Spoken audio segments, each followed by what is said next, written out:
consistent with the warning, and they were harsh.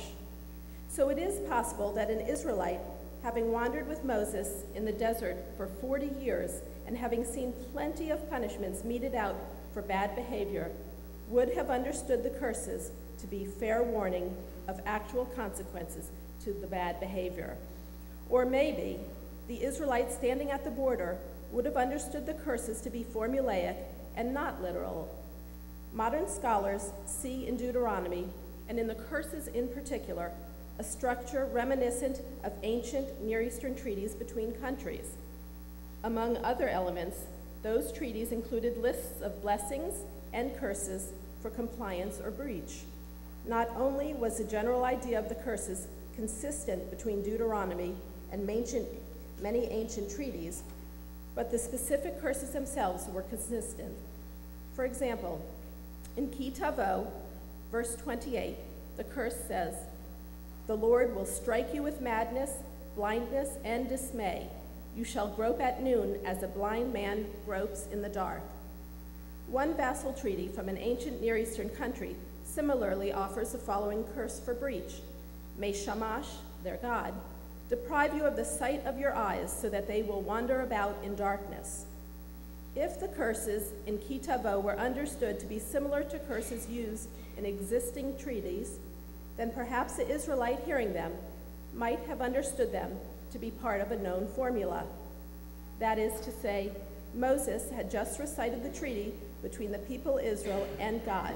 The people would have expected the usual litany of blessings for obedience and curses for disobedience. But they would not necessarily have understood that the parade of horribles would literally come true if they were to breach the covenant. What should we, sitting here in Valley Village, make of these curses?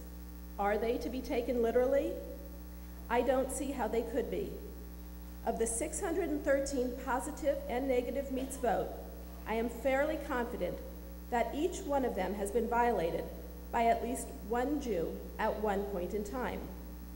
Although some of the curses have befallen some of us, all of the curses haven't befallen all of us. Moreover, I am fairly confident that many Jews have violated many of the mitzvot, and maybe even the particular ones that Moses identified as causing one to be cursed and receive no punishment at all.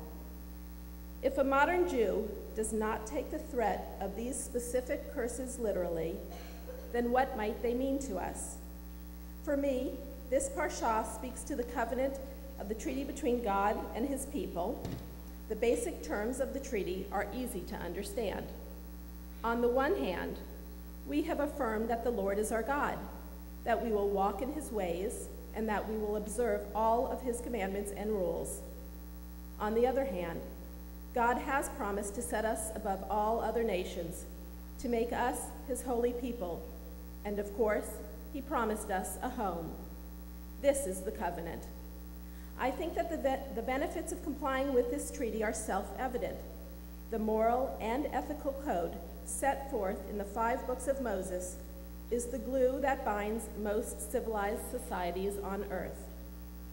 What about the consequences of non-compliance? In response to Rabbi Diamond's question, I am for curses.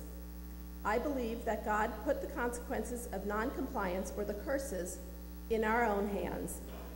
Standing at the border of Israel, Moses instructed the people on the moral and ethical structure to be followed when the people crossed over to the other side. Moses was not going with us. We were on our own. We were left to our own devices to write the laws that would implement our treaty with God. Just as when a country must pass laws to implement a treaty that it has signed with another country, we have been left with the task of writing the laws and creating the punishments for violations of these laws.